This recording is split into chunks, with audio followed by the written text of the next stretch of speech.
질식사가 가장 많은 달은 8월입니다. 왜냐면 가장 1년 중 날씨가 덥고요. 그렇기 때문에 에어컨을 많이 틉니다. 에어컨을 많이 틀고 실내 공기를 좀 시원하게 하기 위해서는 에어컨을 틀고 문을 닫아야 되거든요. 저는 에어컨 달린 텐트는 본 적도 없어요. 지금 텐트 문제만은 아니에요. 텐트의 문제가 아니라 그 질식사가 가장 그 높은 위험도가 높은 달을 확인해 보니까 가보시죠, 예. 질식사가 가장 높은 달은 8월.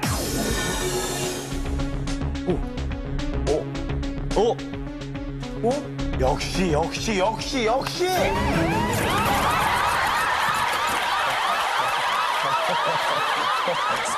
손바닥 지쳤어. 6월이구나. 정답은 6월. 저 목소리 오랜만에 들어보네.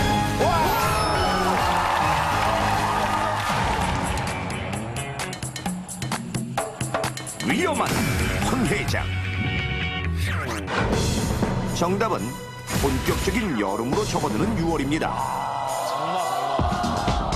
최근 10년 사이 산업 현장에서 발생한 질식 사고를 살펴보면 주로 여름철에 발생률이 높은데 그중에서도 특히 6월에 가장 많이 발생한 것을 알 수 있습니다.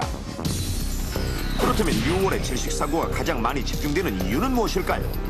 6월 같은 여름철이 되면 온도가 상승하고 장마가 시작이 됩니다. 이때 맨홀에는 많은 물이 증가하면서 미생물이 증가하고 그러면서 산소를 소비하게 됩니다. 그래서 산소 부족 현상이 일어나고요. 또 밀폐된 공간에서는 금속이 산화하면서 또 산소가 부족해지게 됩니다.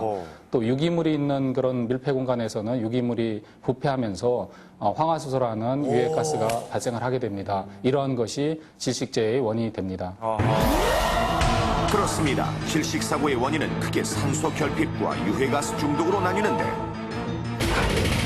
첫 번째, 산소 결핍의 원인을 살펴보면 밀폐된 지하 작업 공간의 경우 금속으로 된 배관이나 밸브류가 부식돼 산화되면서 산소가 부족해질 뿐만 아니라 여름철 높은 기온과 습도로 인해 미생물 번식이 활발해지면서 더욱 가속화되는 것입니다. 또한 곡물이나 과일 저장 창고에서도 과일의 호흡작용이 활발해져 산소 결핍으로 인한 사고가 종종 발생하는데 자, 그렇다면 실제 습도가 높은 환경에서 얼마나 더 빨리 산소 농도가 떨어지는지 직접 실험해 보겠습니다. 두 개의 투명 아크릴 박스에 온도와 습도 측정기를 부착하고 각각 20kg의 바나나를 채우도록 합니다. 그리고 왼쪽 아크릴 박스에는 다습한 환경을 위해 가습기를 가동시키고 양쪽 모두 동일한 산소 농도를 확인한 후 공기가 통하지 않도록 완전 밀폐시키는데 이때 히터를 틀어 약 30도씨의 온도를 유지합니다. 자, 그럼 실험 시작. 30분의 시간이 지나고 아직까지는 양쪽 모두 별 차이가 없는데 2시간 후 조금씩 격차가 벌어지기 시작하고 4시간 후 가습기를 틀어놓은 왼쪽 박스의 산소 농도가 현기증을 일으킬 수 있는 13.6%로 떨어졌습니다. 그리고 7시간 후 양쪽 산소 농도의 차이가 약 3%에 이르는데 이때 다습한 왼쪽 박스의 산소 농도는 무려 7.8%로 이는 사람이 사망에 이를 수 있는 정도의 수치입니다. 이렇듯 습도가 높은 경우에는 산소가 급격히 감소해 질식 사고의 위험이 더 높아진다는 사실. 질식 사고의 또 다른 원인인 유해가스의 중독은 주로 밀폐된 공간에서 시너나 페인트, 공업용 접착제를 사용해 작업하는 경우에 일어나는데 페인트에는 톨루엔과 같은 독성 물질이 함유되어 있고 페인트의 희석제인 시너에서도 인체에 해로운 화학물이 배출돼 공기 중으로 퍼지면서 질식을 일으키는 것으로 신호 같은 거 자를 때 순간적으로 좀 중립점 같은 거 보이죠. 실제 밀폐 공간에서 유성 페인트 사용 시 어느 정도의 유독가스가 나오는지 실험해 보겠습니다. 실제 작업장 축소 모형에 유독가스 측정기를 설치한 후 유성 페인트를 칠해보기로 하는데 이때 정확한 실험을 위해 세트는 전면 밀폐시킵니다. 자, 실험 시작 5분 경과.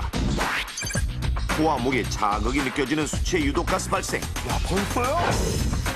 잠시 후 세트의 3분의 1 정도를 칠하자 이번에는 경고음이 울리기 시작하는데 약 8분 만에 호흡장애를 일으킬 수 있는 수치 도달. 그런데 잠시 후 실험맨이 다급하게 문을 열어달라는 요청을 하는데 이때 실험 세트에 발생한 유독가스의 양은 무려 1900ppm으로 이 수치는 산소 마스크조차 무용지물일 정도로 유독한 상태.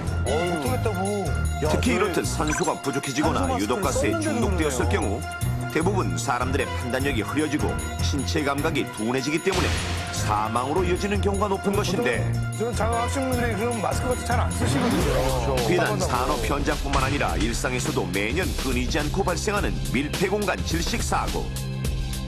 실제 지난해 6월 서울에서 자동차 에어컨을 켜고 잠든 30대 남성이 질식해 사망하는 사고가 있었는가 하면 2005년 6월 경남 진주에서도 5세 남아가 홀로 차 안에 남아있다가 불볕 더위에 질식해 사망하는 사고도 있었습니다.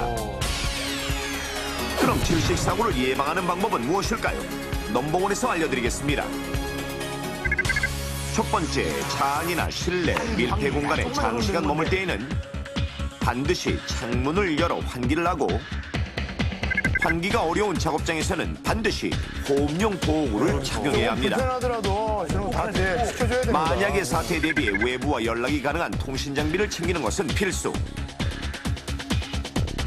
만약 누군가 산소 부족으로 인한 신체 이상이 나타날 경우 즉시 안전한 곳으로 대피시키고 인공호흡을 실시하는 것이 최선입니다. 하지만 밀폐 공간에서 쓰러진 동료를 발견했을 때 안전장비 없이 들어가는 것은 자칫 도주하는 사람도 질식할 위험이 높기 때문에 조심해야 합니다.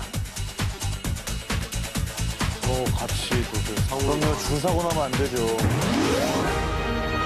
순간의 방심으로 당신의 생명도 위험해질 수 있습니다. 산업 현장에서도 뭐 중요하겠지만 일상생활에서 좀 질식 사고를 주의해야 될 단점 뭐가 있을까요? 이 물질이 산화되는 경우, 그러니까 철제로 된 탱크 안이라든지 또는 발효식품을 저장하고 하는 그런 상황에서 많이 생길 수가 있고요. 이 나무 같은 거, 목재를 이렇게 잘라놓은 그런 걸 저장해 놓은 탱크라든지 이런 데서 이제 질식재가 발생할 수가 있습니다.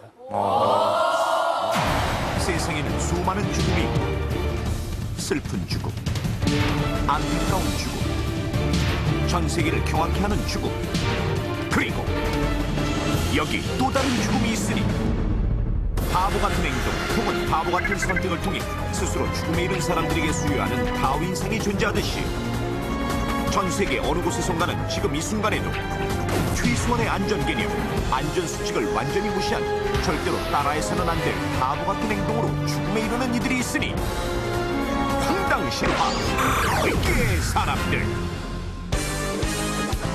첫 번째 이야기는 미국에서 일어난 일입니다. 멀리 갑니다.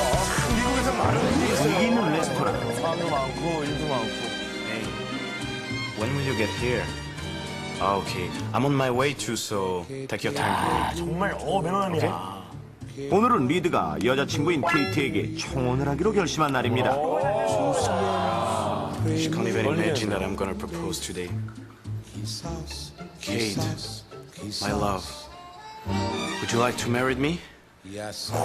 그런 소리 하는 거예요. 하지만 뭔가 부족한 것 같은데 It's too common. How should I do? 일생에 단 한 번뿐인 프로포즈인 만큼 좀 더 색다른 방법으로 반지를 주고 싶었던 것입니다. 이때 종업원이 가지고 가는 아이스크림을 본 리드.